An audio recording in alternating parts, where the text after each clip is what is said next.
Hello friends, I am glad to see you again. Today I'm going to tell you about the HOA that built a fitness center on my land while I was away. I have a job that requires me to be away from home for months at a time. It's an unusual schedule, and I'm used to long stretches on the road, or sometimes overseas, depending on the specific contract I'm working on.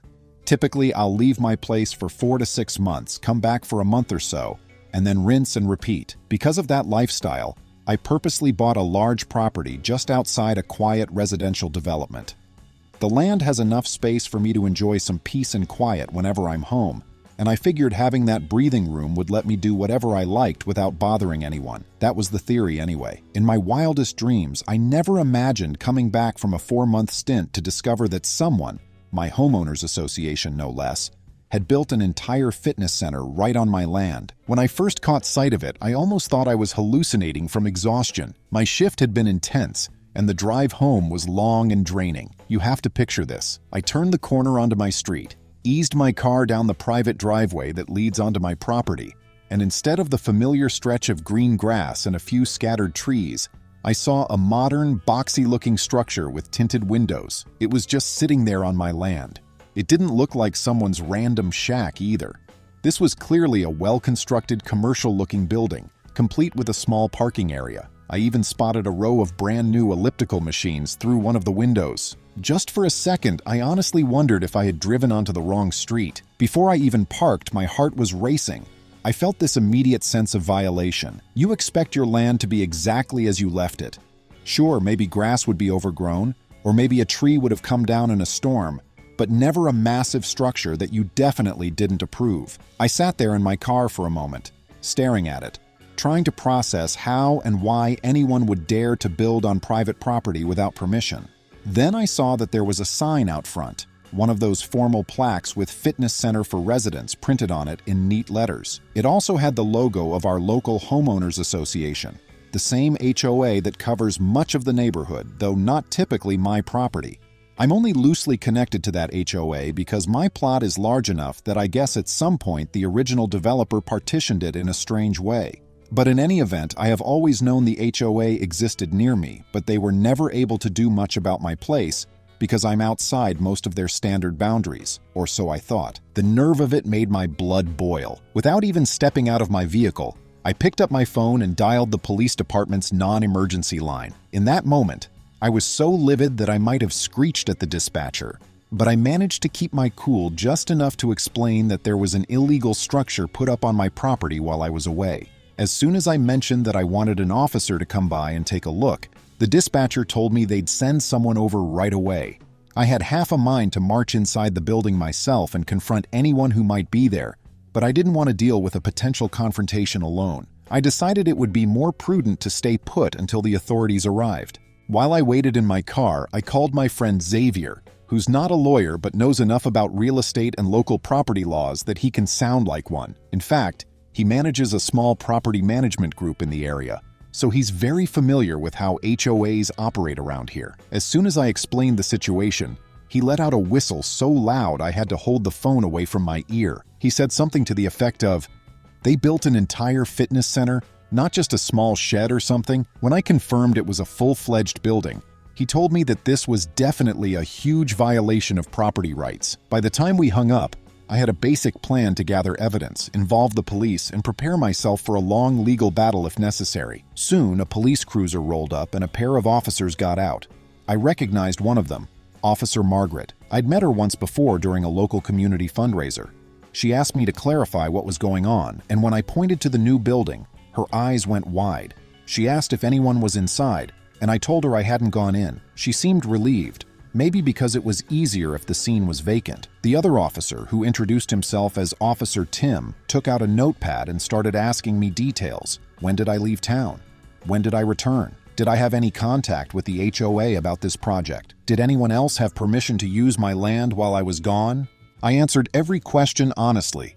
I'd left 4 months ago for a shift out of state, had next to no cell coverage for a good chunk of that time, and came back just now to find this. No, I'd never given permission or even heard about any fitness center construction.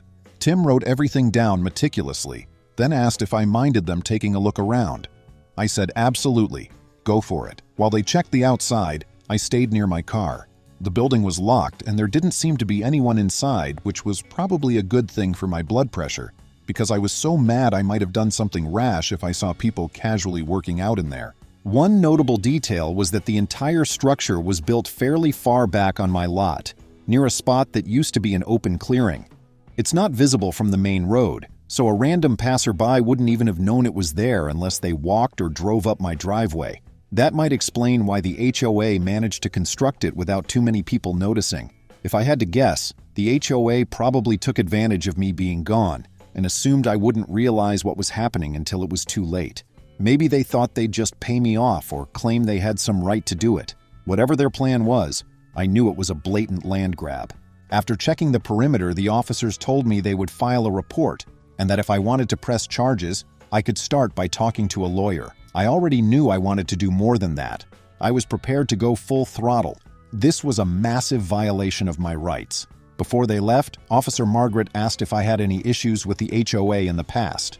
I said not directly, but I'd heard rumors of them being overzealous, especially with expansions and new amenities.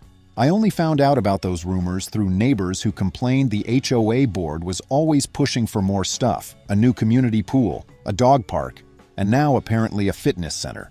But I never imagined they'd have the audacity to use property that didn't belong to them. Once the police departed, I finally worked up the nerve to step onto my own land and walk over to the building. The door was locked, but I could see inside just enough to confirm it was outfitted with treadmills, stationary bikes, a couple of elliptical machines, and a small weightlifting area. They had done a decent job setting it up.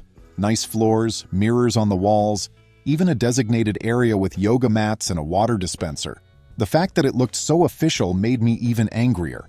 This wasn't some half-baked, rickety shack.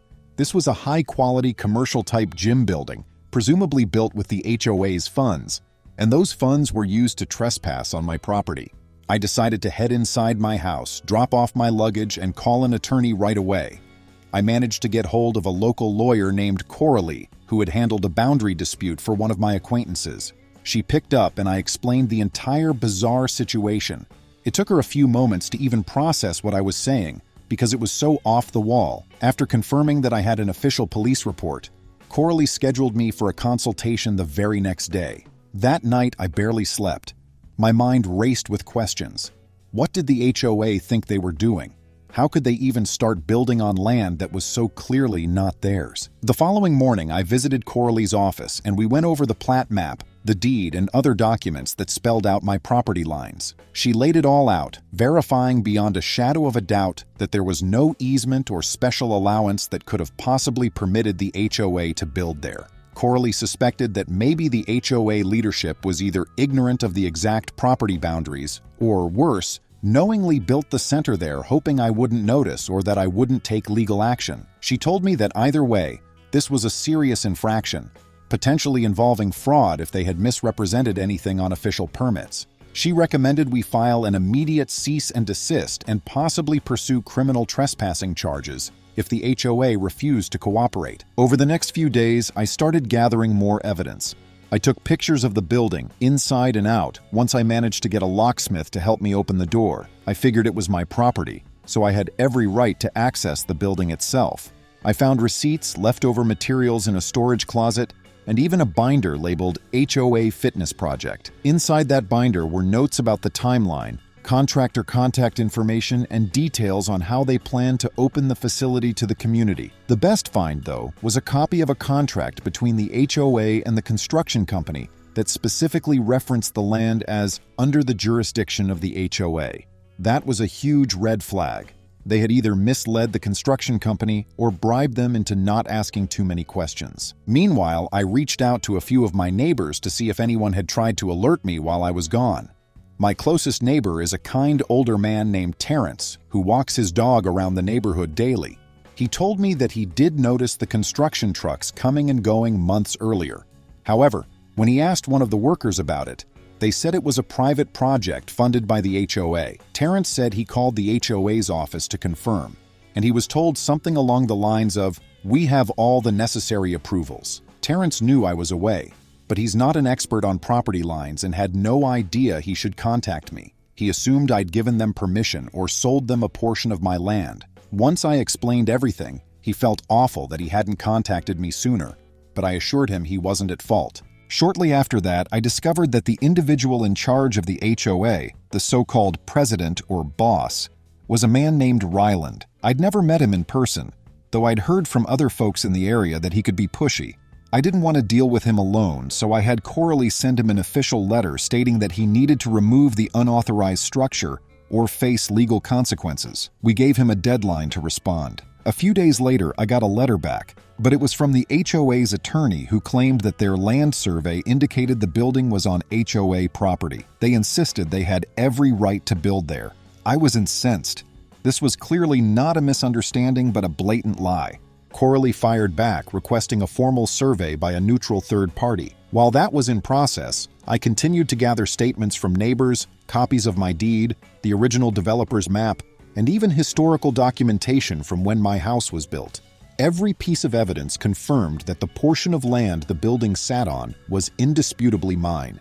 In fact, the neutral surveyor came out, placed stakes around my property, and it left no room for argument.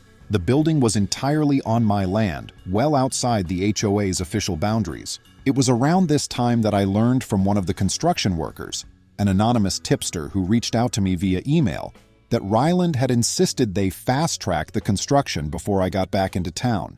According to this worker, Ryland had been telling everyone that he had an arrangement with me and that the paperwork was just delayed. This was obviously a lie. The more I found out about him, the more I realized that Ryland was the type of person who thought he could bully or con others into going along with his plans. There were even rumors that he had pulled similar stunts on a much smaller scale before, like building fences slightly over property lines or putting HOA signs on land that wasn't actually under HOA control.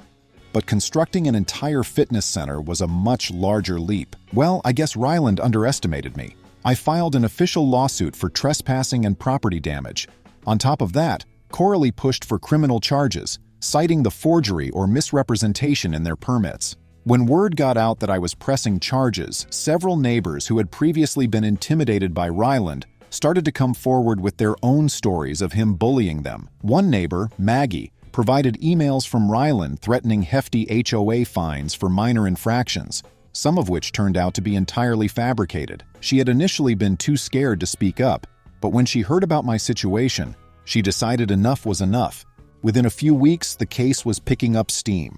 The local police department began investigating the permits the HOA had filed. It turned out that some documents had been doctored to shift the property lines, basically forging a new boundary that conveniently placed that plot of land within the HOA's domain. That was definitely illegal.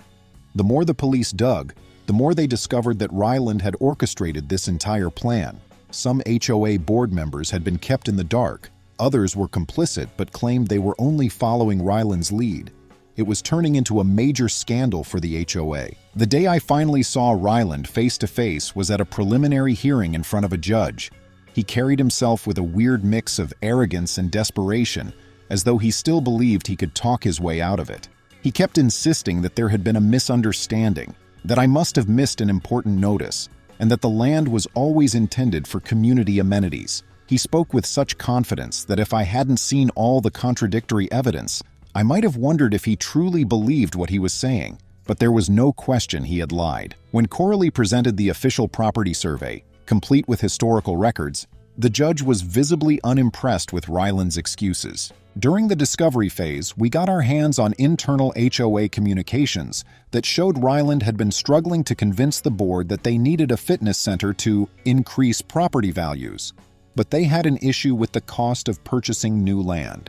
He apparently decided the best solution was to pick a piece of land that wasn't actively used, or so he thought, and rezone it by forging the documents. He likely expected me to cave in or not even notice. He probably assumed that at worst, the HOA would pay me some settlement to keep the building, but he hadn't anticipated how serious the criminal charges would become once the forged permits came to light.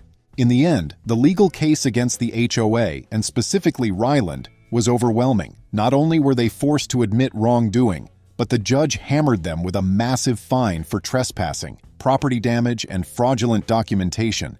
It was a staggering $977,000. The sum reflected not only the cost of building the center on my land, but also punitive damages meant to send a strong message that such blatant disregard for private property would not be tolerated. Then, to everyone's surprise, the district attorney decided to charge Ryland personally with fraud and forgery, among other counts. The case proceeded to a criminal trial, and he was ultimately sentenced to 4 years in prison. The rest of the HOA board tried to wash their hands of him, but their finances took a huge hit because they were liable for that fine as an organization. One of the strangest twists was what to do with the fitness center now that everything was said and done. Coralie explained that I could demand its removal, but that would be a lengthy and costly process. My property is big, and having a building of that size demolished would require specialized crews. The question was, why not keep it if it could be legally transferred to me? After all, it was physically located on my land, and the court had recognized that. If the HOA no longer had a right to it, then the building essentially belonged to me, assuming I was willing to take it on. The judge confirmed that if I wanted to incorporate it into my property, I could do so, provided I went through the standard city permitting process to ensure it met all the codes and would be recognized as a legal structure separate from the HOA. I thought about it long and hard. Part of me wanted that eyesore gone just on principle. It reminded me of how badly the HOA had violated my rights. But another part of me realized that this was a brand new, fully equipped fitness center. I found out from some local real estate folks that turning it into a private gym with memberships or renting it out to a local personal trainer could generate a decent amount of passive income. The main question was whether the overhead would be worth the trouble. In the end, the building was already there, so I figured, why not make the most of it? Once the dust settled from the court proceedings, I started the process of officially incorporating the fitness center into my property's records. That meant dealing with city inspectors, filling out forms to confirm the structure was up to code, installing an updated security system, and rebranding it under a new name. The city officials were surprisingly easy to work with because, ironically, the HOA had done a decent job making sure the building itself was constructed to code. The problem was never the quality of construction, it was that they had no legal right to build it on my land in the first place. I discovered other intriguing details regarding Ryland's questionable transactions, while the city inspectors completed their checklists. When the HOA board hesitated to approve the budget, he took out a personal loan to cover some of the construction. He was sure the initiative would succeed and home values would jump, making him a town hero. He kept these data from the HOA board until it was too late. Ryland was in grave problems with the large fine and his personal legal issues. I didn't feel sorry for him after what he did to me. After 2 months of paperwork, inspections, and modest improvements, I painted the exterior a less noticeable color and re-landscaped. The city issued me a new permit and recognized the gym as my property. I sold some duplicate or too large machines, but kept most of the original equipment. I wanted a tidy, efficient area. Final phase was deciding how to let others utilize it. I chose a basic membership option for neighbors who didn't want to commute to a commercial gym. Brian, a local fitness fanatic, manages daily operations as a part-time manager. He was excited for the chance, and I appreciated having someone manage it. I rapidly announced that I owned the fitness center, and individuals who were pleased to have a local gym started asking me how to join. I was afraid I'd be blamed for shutting down the HOA's plans. After learning the complete story, how the HOA had no authority to build it and how I was coerced into it, people rallied. Even HOA supporters apologized, stating they had no idea it was on private land. Some were glad that I kept the gym open and liked that I priced the membership lower than downtown facilities. Coralie urged me to keep full logs of all fitness center expenses and revenue in case the HOA tried to run another scam. Unexpectedly, the HOA changed leadership after the litigation. Ryland was ousted by a new board that promised transparency. At least they haven't caused me any more trouble. But the million-dollar question is whether they'll keep their promise. Ryland began his 4-year prison sentence shortly after the civil and criminal cases completed. I heard he was appealing, but with the evidence against him, I doubt he will succeed. Meanwhile, the HOA was scrambling to refill their reserves after the $977,000 penalties. All members had to pay somewhat more dues, which was controversial. I didn't cry for them. Those who break the law should pay the price. It happened here. A personal subplot was my sister Corinne preparing a family reunion on my land. She asked if we might pitch tents in the clearing behind my house. The fitness center now occupied that clearing. But we had to be inventive. Instead of a backyard barbecue, we added a gym for family members who wanted to perform yoga or mild workouts throughout the reunion. My family found a strange encroachment on my property entertaining. They joked that we had the family's most expensive party barn. That personal side story made me think I could salvage this disaster. Another factor was my friend Xavier, the property manager I called first. He was so captivated by the subject that he volunteered to help me professionally run the fitness center if it grew complicated. He found a few personal trainers who wanted to rent the space for off-hours small group classes using his marketing and business connections. We agreed that I would collect a percentage of their class costs, and they would schedule and manage attendance. This way, it didn't look like I was converting my property into a commercial hub that would annoy neighbors. I kept it small, yet it made enough money to update or keep. Xavier's involvement also increased my security. A skilled manager who knew local laws was on hand for disagreements. I had another surprise encounter amid these events. Maggie, the neighbor who gave me the incriminating emails, asked me. Her daughter's school sports team required a venue for off-season training. She requested occasional usage of the fitness center. I hesitated, scared about liability, but I decided that if everyone signed waivers and I had the correct insurance, it shouldn't be a problem. I let kids to use it under adult supervision. The kids were happy to have a dedicated fitness place, and Maggie was thrilled. I felt like I was helping the area, which is strange given how it started. Not everything was ideal. Some neighborhood residents thought I was greedy for charging for fitness facility memberships instead of free use. When I explained that it was my private property and that I could charge membership or demolish the facility, they usually relented. Some grumbled, but most accepted it or sought another gym. I liked that my monthly charge was far lower than at a corporate chain gym. One could question why I didn't just ban HOA members from using it. I thought of it out of malice. After careful consideration, I concluded I had nothing to gain by starting a community quarrel. Not all neighbors were responsible for Ryland's behavior, and several helped me expose him. I decided to keep it open, handle it appropriately, and follow local rules. Bonus: my monthly revenue isn't life-changing, but it's a good passive income stream I can save for the future. Rowan, the new HOA president, and I met at a grocery shop. After our awkward conversation, Rowan apologized sincerely. He said Ryland had deceived many board members who were still reeling from the tragedy. I said I appreciated the apology, but the whole event taught me to always watch your property rights and never trust that just because you live near a HOA, they won't overstep. Rowan nodded and stated he would operate the HOA transparently and fairly to regain its reputation. His success is unknown. Despite the stress, I now understand real estate regulations, city codes, and my property owner rights better. I had new contacts in town, including inspectors, surveyors, and real estate lawyers. Next time I go to work, I'll have a solid property monitoring system. I'm installing a remote security camera system with alerts to monitor changes while I'm away. I'm also giving a neighboring friend specific instructions to watch things. I want a single nail in the ground reported the same day. Strangely, I wonder if I would have erected a fitness center on my land if the HOA hadn't done it without my approval. Probably not. I never wanted to run a gym, but now I'm finding methods to make it work. It's like a peculiar silver lining, but I wouldn't recommend building on someone else's land to test it. This is considered, don't try this in real life. The narrative finished well for me overall. The HOA's $977,000 fine will likely take years to pay. Ryland's 4-year prison sentence should prevent future HOA presidents from doing the same. I run a professionally built workout center on my own. It's been stressful, and I'd rather have avoided months of legal battles and sleepless nights. I won by standing my ground and protecting my property. At the height of the court dispute, I pondered bulldozing it all out of spite. I stood in front of the building one evening, outraged, thinking how every part reminded me of that HOA's arrogance and disdain.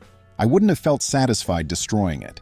It would have cost a fortune and prevented me from turning a bad into a positive. Coralie recommended me to consider all choices before making a decision, which I appreciate. I also learned that no matter how crazy a scenario seems, you must stay calm, gather data, and take legal action. If I had been there earlier and stormed in to stop work or confronted the contractors in a fit of passion, I might have looked horrible. Instead, documenting everything, calling authorities, and allowing the evidence speak was preferable. Though slower, it avoids unnecessary conflicts and guarantees the truth wins out. The law is powerful when you're right, especially in a clear situation like this. I chose to personalize the building now that it's mine. I'll build a small lounge with comfy chairs and a coffee station for post-workout relaxation. I'm even thinking monthly community gatherings with free talks and workshops by local health professionals. I hope fostering neighborhood wellness will replace the resentment created by the old HOA dictatorship. I'm doing it on my own, not because a rogue HOA took my property. A local physical therapist wants to hire the room for rehab a few hours a week. This could be another money stream, but I need to check my insurance coverage and city ordinances. Yet another example of how this once invasive facility has become a unique local resource. If all goes well, I may break even on legal bills in 2 years. I never thought I'd say that when I saw the edifice. I sometimes walk in early in the morning when no one is around to relax. I find it strange that this happens so quickly. 4 months away for work, your yard is a gym when you return. Actually seems like a strange comic premise, but actually happened and took genuine work to fix. Thank goodness I have resources to fight back. Some may have surrendered under pressure or been unsure of legal options. My tale should demonstrate the importance of understanding your rights and not letting others bully you. Terrence, my next-door neighbor, utilizes the gym for free, which is great. He persisted on buying a membership, but I told him his warnings earned him a lifetime pass, even though he didn't understand. He's nice, and I want excellent neighbors. It's the greatest shape he's been in years, and the dog loves treadmill runs with him. Terrence claims he keeps the pace low and his pet likes it, but I doubt it's safe. My life is mostly back to normal with the occasional extra job handling the HOA's peculiar legacy. I'll continue as long as it's lucrative and community beneficial. If circumstances change, I can sell, lease, or demolish the structure if it becomes a liability. For now, it's a thriving business and a reminder not to let anyone claim your land. Friends, thank you. See you soon.